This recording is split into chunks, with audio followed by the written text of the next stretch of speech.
Habitualmente se tiende a descalificar la legitimidad del proyecto político revolucionario del comunismo, mirando los crímenes cometidos durante el régimen particularmente stalinista en la Unión Soviética y por el maoísmo en China, así como por otras expresiones totalitarias que nada tienen que ver con el comunismo, como el régimen de Pol Pot en Camboya, entre otros regímenes de carácter fascista. Sin embargo, cuando se examina primero el modo de producción que hubo en estos países mal llamados socialistas, encontramos que las relaciones sociales de producción del capitalismo, es decir, el antagonismo entre el capital y el trabajo asalariado, la progresiva subsunción del trabajo a los intereses del capital, la plusvalía derivada del proceso mismo de producción de mercancías, es decir, que la totalidad del trabajo producido por un proletario y objetivado en la jornada laboral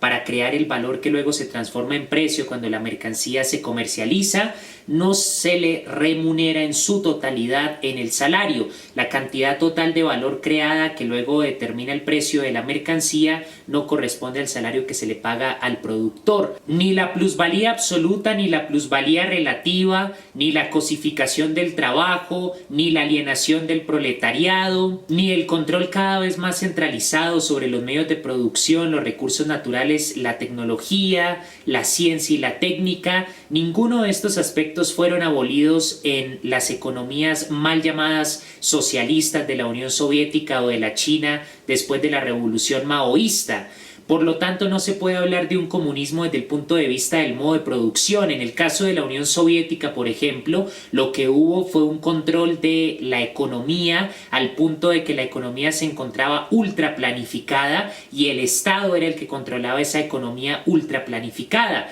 La diferencia entre el modo de producción soviético y el modo de producción de los países capitalistas de Occidente, por lo tanto, no es como se enseña y se repite hasta el cansancio en las clases de ciencias sociales, de que por un lado tenemos el bloque comunista y por el otro lado tenemos el bloque capitalista enfrentados en la Guerra Fría. Lo que hubo en realidad cuando se examina el modo de producción es un capitalismo del libre mercado en donde ya se cultivaban las semillas para el neoliberalismo, es decir, un capitalismo en donde la discusión de si el Estado debe controlar la economía o si se debe promover el libre mercado, imperaba el libre mercado en los países occidentales, mientras que en la Rusia de la Unión Soviética encontramos un modo de producción donde el Estado dirige y planifica la producción y la comercialización de mercancías. Por lo tanto, en la Unión Soviética no hubo un modo de producción comunista porque no se abolió ni la plusvalía absoluta ni relativa. No se abolió el control privatizado sobre los medios de producción. Era el Estado el que controlaba los recursos, la ciencia, la tecnología, el que se apropiaba de la riqueza socialmente producida, y el Politburó realmente es un eufemismo para una clase burguesa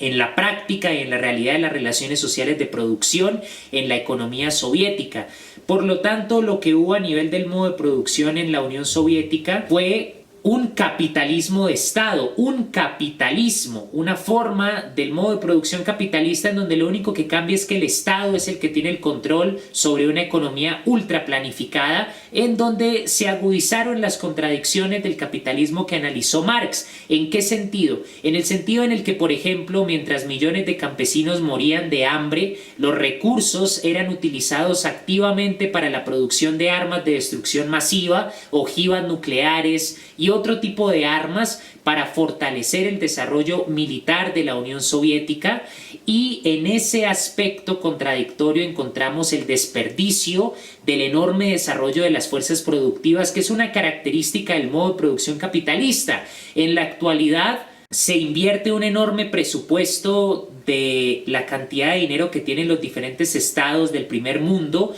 para aumentar la capacidad destructiva de sus ejércitos, mientras que a lo largo y ancho del mundo periférico, sobre todo en África y Latinoamérica, millones de personas mueren de hambre. Por lo tanto, el desarrollo de las fuerzas productivas, de la ciencia, de la tecnología, de los medios de producción, no se emplea para satisfacer las necesidades reales de los seres humanos, no se emplean para mejorar las condiciones de vida, para abolir el hambre o la pobreza, sino se emplean para convertir valores de uso en valores de cambio y para imponer unas necesidades ideológicamente constituidas como necesidades, pero que en realidad no hacen parte de las reales necesidades de las personas. Entonces, en la Unión Soviética vimos el desperdicio enorme de las fuerzas de producción con la excusa de tener que defenderse de la amenaza del bloque capitalista de los aliados, pero hubo un despilfarre de medios de producción, de fuerzas productivas, porque justamente la clase trabajadora, el proletariado, no tenía el control sobre los medios de producción. El Politburó, dentro de la estructura del Estado, funcionaba exactamente igual que la burguesía. Tenían el control de los medios de producción, de en dónde se aplicaban los recursos naturales y para qué finalidad, la ciencia, la tecnología, y controlaban todas las dinámicas de la riqueza socialmente producida. Por lo tanto, en la Unión Soviética ni se abolió la plusvalía, que es la fuente de la explotación en el proceso de producción de mercancías y el capital, ni se abolió el control de clase, de una clase cada vez más minoritaria y un control cada vez más centralizado de la riqueza, de los recursos naturales, de la ciencia, ni el proletariado tuvo el control de la economía. Por lo tanto, era un capitalismo de Estado. Lo mismo en la China maoísta. Después de la revolución maoísta, China ha tenido un desarrollo procapitalista que incluso David Harvey, el marxista británico, ha comenzado a identificar las semillas del neoliberalismo en su libro Breve Historia del Neoliberalismo, ya en la década de los 70 en China. Rusia en la actualidad solamente difiere de Estados Unidos como la otra cara de la misma moneda del imperialismo en el escenario geopolítico contemporáneo, pero en cuanto al modo de producción, un capitalismo igual de voraz y con las mismas contradicciones que el capitalismo estadounidense o que en cualquier parte del mundo occidental. Por lo tanto, es momento de que se analice rigurosamente el modo de producción de estos países mal llamados socialistas y se vea de una vez por todas que en ninguno de estos países, ni en la Unión Soviética, ni en la China después de la revolución de Mao, ni mucho menos en regímenes fascistas y genocidas como el de Pol Pot en Camboya, ni en Venezuela en la actualidad, muchísimo menos, hay una transformación ni siquiera sustancial del modo de producción. Las relaciones sociales de producción se mantienen exactamente igual que en cualquier otro país capitalista.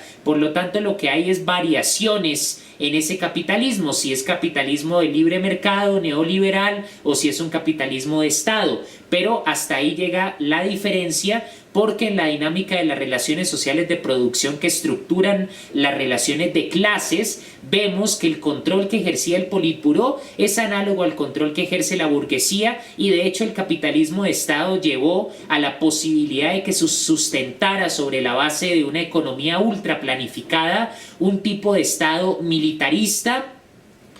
que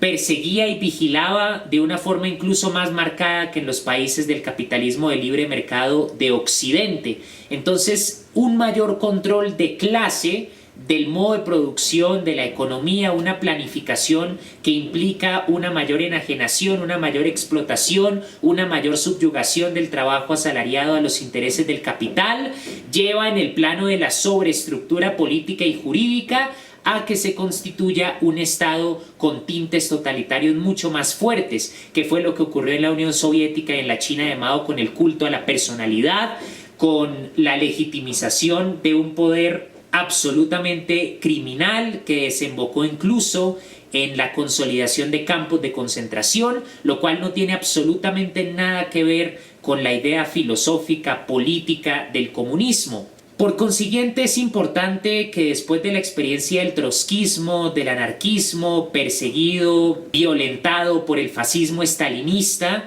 que el comunismo en la actualidad se rebele contra la influencia de Stalin y de Mao y de una vez por todas, desde el materialismo histórico desarrollado por Marx, se haga el análisis en el plano de por qué el modo de producción en la Unión Soviética y en China nunca fue comunista, y al mismo tiempo se condenen los diversos crímenes cometidos tanto por Stalin como por Mao como por Pol Pot, para que se desvinculen por completo de la historia del comunismo y se vean como otras contradicciones y otras catástrofes del modo de producción capitalista.